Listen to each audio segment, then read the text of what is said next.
In the 1st century AD, a strange device was built in the ancient world. It was made of bronze. It used fire and water, and when heated, it spun. This machine was called the Aeolipile. At first glance, it looks like a toy, a hollow sphere mounted on a stand. Steam escapes from bent nozzles, and the sphere begins to rotate. But this was not a trick.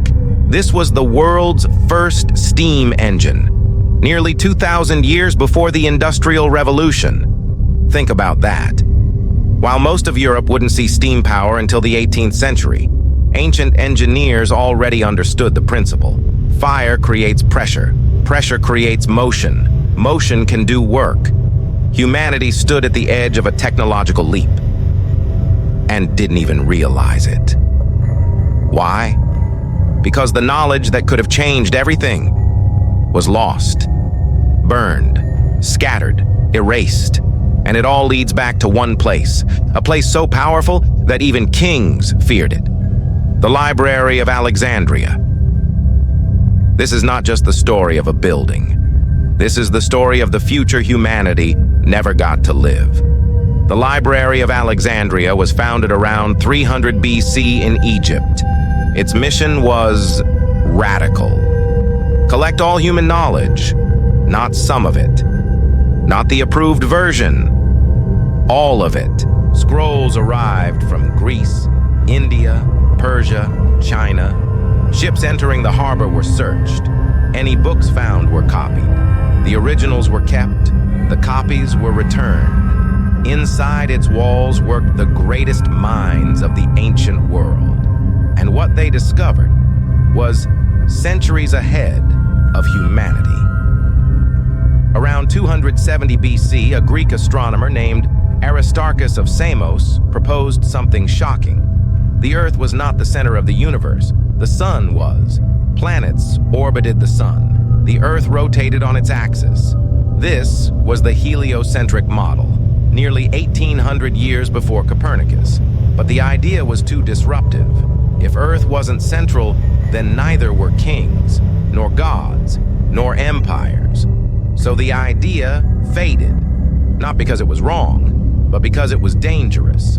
Another scholar, Eratosthenes, attempted something no one thought possible.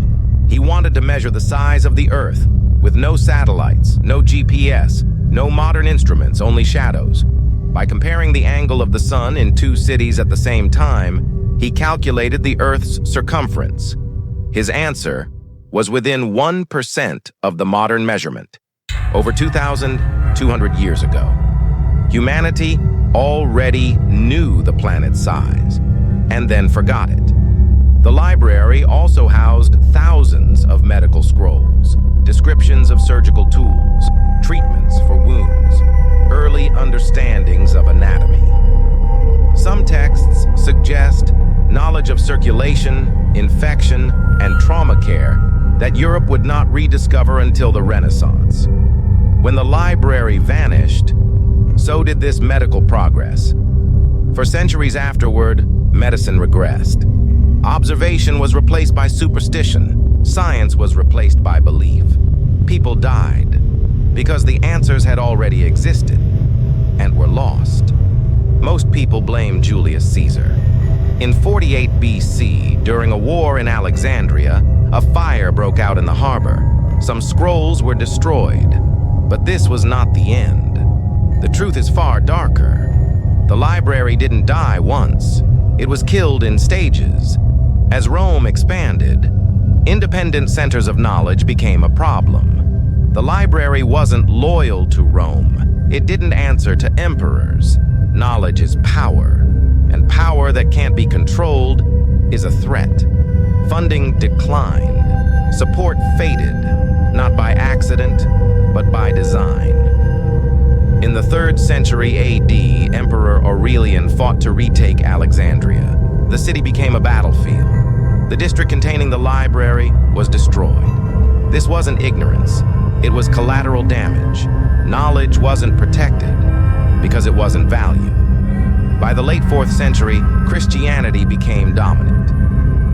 In 391 AD, religious authorities ordered the destruction of pagan temples, including the Serapeum, one of the last branches of the library. Why? Because the scrolls contradicted doctrine. Astronomy conflicted with scripture. Science challenged authority, so the books were smashed, burned, erased.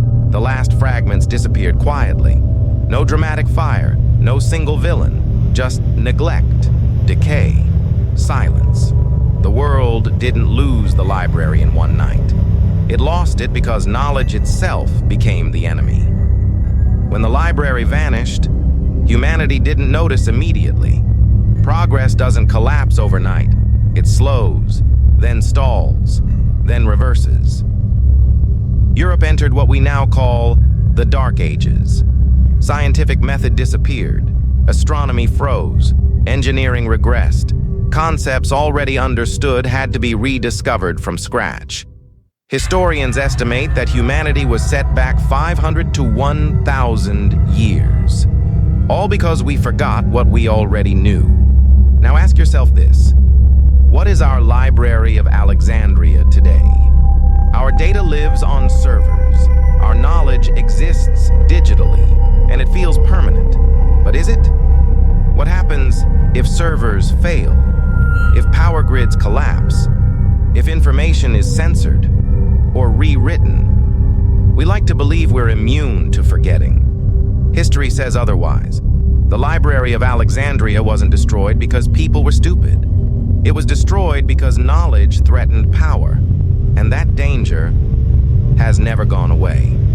So here's the real question. If humanity once stood on the edge of a future it never reached, what knowledge are we losing right now without even realizing it?